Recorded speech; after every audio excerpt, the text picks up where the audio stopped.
What's up, you kings and queens? Welcome back to Space Quest 5, the Next Mutation. Welcome back, everybody. We're playing Space Quest 5 today. You just wharfed me. Did I wharf you? What does that mean? You just basically said the same thing I said, but differently. Star Trekian grandstanding? I repeated you in a slightly different way. Yeah, it was great. You wharfed me. I like it. Okay. Back where I come from, that's what we call an overcooked ham. That's a wharfing. That's a wharfing. I had the presence of mind when we stopped playing last week to save our game with the title "Don't Forget Your Rebreather." So. Oh yes. What? That is not necessary. Fuck you. Awesome. Yeah. Yep. Yeah. I teleported. Come on, baby, don't forget the rebreather. Don't do it. Don't do it. The interior of the craft is not visible from your present location. All you can tell from here is that it looks like an escape pad. Escape pad. Huge fungi resembling giant mushrooms proliferate the warm, moist environment of this planet. A slimy gastropod slugs his way up one of the fungoid stems. Nice. Alright, so yeah, here we are in a mushroom forest. I like the rebreathing sounds. Yeah, I know, right?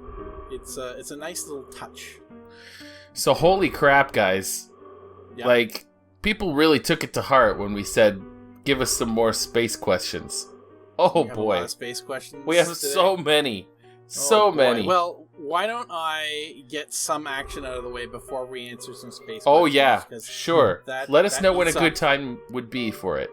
Because the phones are lighting up, as it were. Whoever used this pod can't be far away. This fruck probably belonged to the recent occupant of the escape pod. Yeah, you got... Oh, there's a button behind it. A flashing red button catches your eye. You surmise that it is somehow connected with the homing beacon. Button, who's got the button? Whoa. It's fine, everything's fine, ignore me. Easy there. Alright, I pressed the button. If Space Quest 2 taught me anything, it's press the beeping button. Always do that. That is a beacon and you don't want any unwanted attention. Around the escape pod. You got it. Yeah. Look at these giant mushrooms, eh? Oh, yeah. It's like the Mushroom Kingdom, eh? Oh, no! Oh, no. Oh, that didn't go well. No, that didn't. No, that went the way nobody planned. Oh, no, it's her. Help me, Wilco. I'm slipping. If only you had something for me to grab onto. Uh-oh. Alright. Oh, no. Oh, no. Just in case things weren't bad enough. Oh, those pucoid mutants found me. Do something, Wilco. Your pants. Give me your hand or something and I'll climb over. You pull up after me. Come on. Pull you up after me. Save here.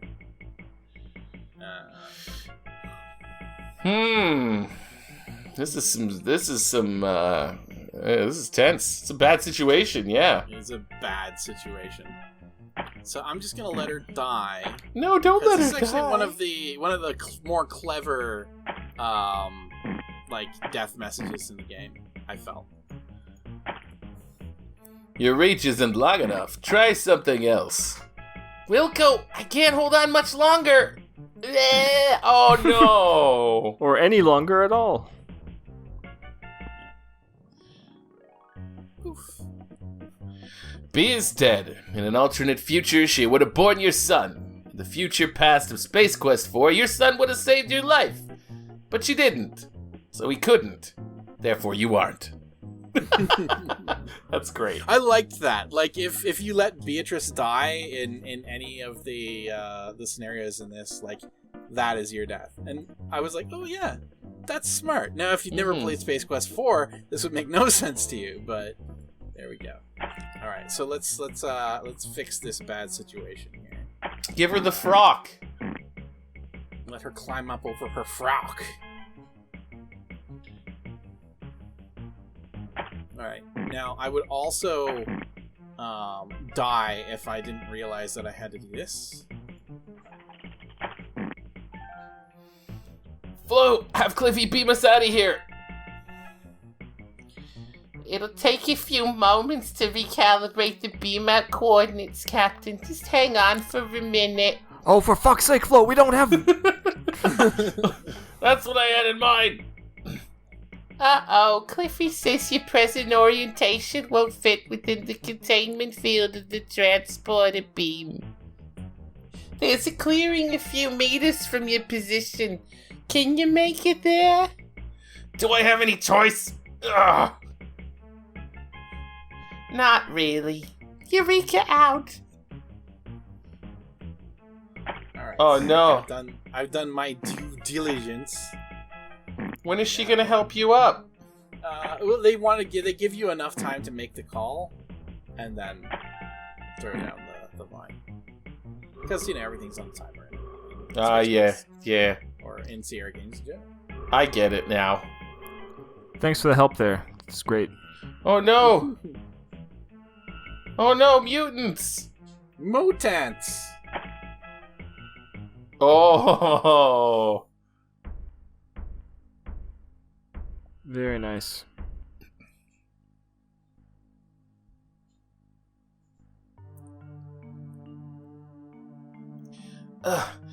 Sorry, I tried to kick your butt back there on the planet, Captain Wilco. I thought you were one of those pucoid mutants. Call me Roger. And hey, don't worry about it.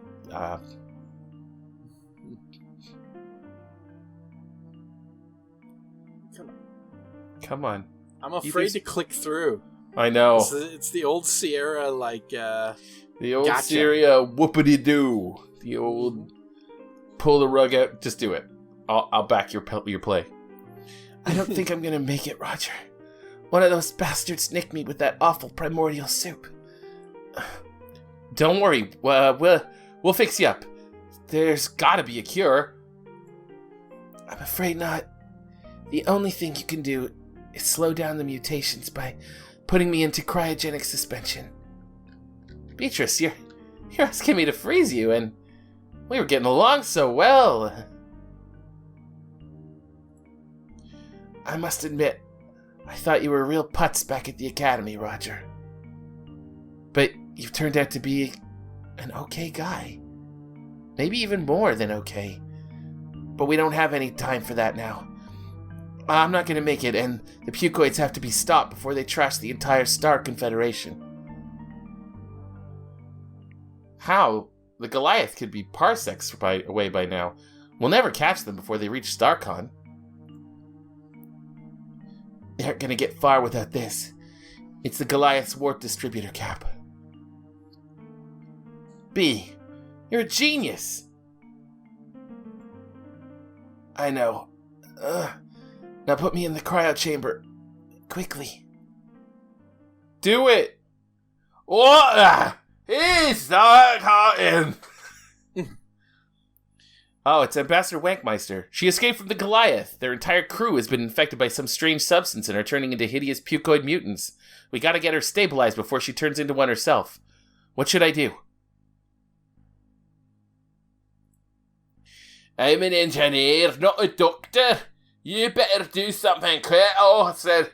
She's starting to look a little grainer in the gulls. The gulls. Grainer on the gulls.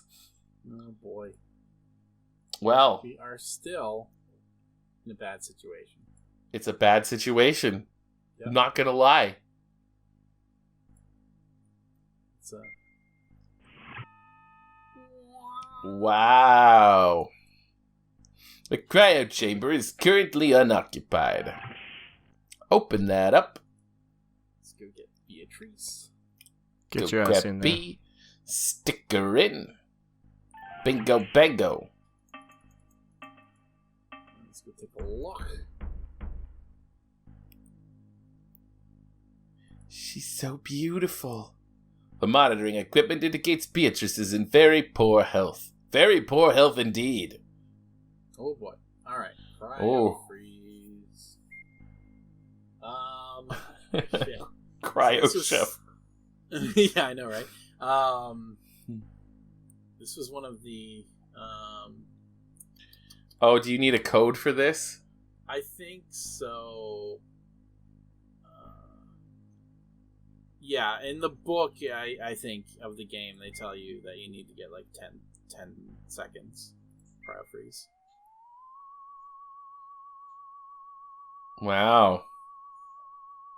Yeah, there's like cryo freeze cooking instructions, basically. Ding! Right. In the book, yeah. B has been successfully placed in hibernation.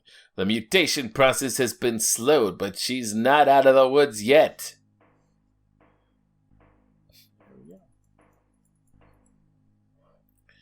WD-40 is an annihilator android, originating from the planet Oakhurst 4.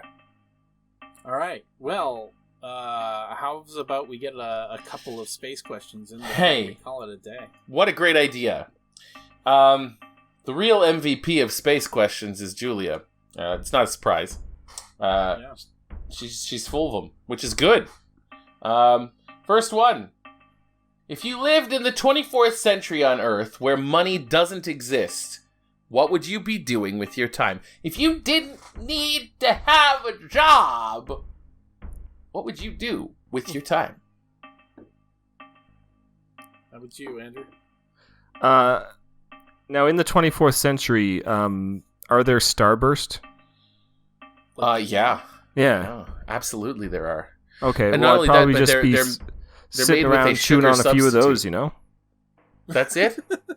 Just suck on a few of those. Just eating Starburst. Good call. You know, They're free, like... it would probably happen, yeah, and you'd have unlimited access to them. Would you just do that all day? Well, like, this particular day. Because, like... like today. Yeah. You gotta take a day once in a while to just sit around and eat some starburst. So the only thing that Today, stopped... 400 years from now. Yeah, the only thing that stopped you today from eating Starburst was your job. Mm-hmm. That got in the way. And the requirement of money, yes. Yeah. Yeah. And really, that it didn't necessarily need to have gotten in the way. I could have eaten Starburst at work. It's an amazing candy. It really is. But you didn't. I would imagine 24th century Starburst is doesn't have like the sugar. There's a sugar substitute that is healthy for you, It's stevia. but it tastes the same. Yeah, but it's like stevia, but like tweaked, so it doesn't have that weird Without aftertaste. the aftertaste, yeah. Yeah. Yeah, I gotcha. That makes sense. How about you, Matt? Good 24th answer. century. 24th century. If I didn't have money, what would I be doing with my time? Yeah. Oh man, I don't know. Like what I would feel this like you. I think this is the big philosophical thing, right? Because if you didn't have to work for money, I think you would feel obligated to better humanity. Maybe. I really do. Like, I feel like, I could sit around and draw all day and be creative. You'd be creating art. That's bettering of humanity. Yeah, I'd probably just create art. Yeah, the same thing I do every day, Pinky. What about you? I really appreciate, just before Luke begins, how you made how your answer made me seem like a really useless piece of garbage. Well, I mean, to quote Obi-Wan Kenobi, you have done that yourself.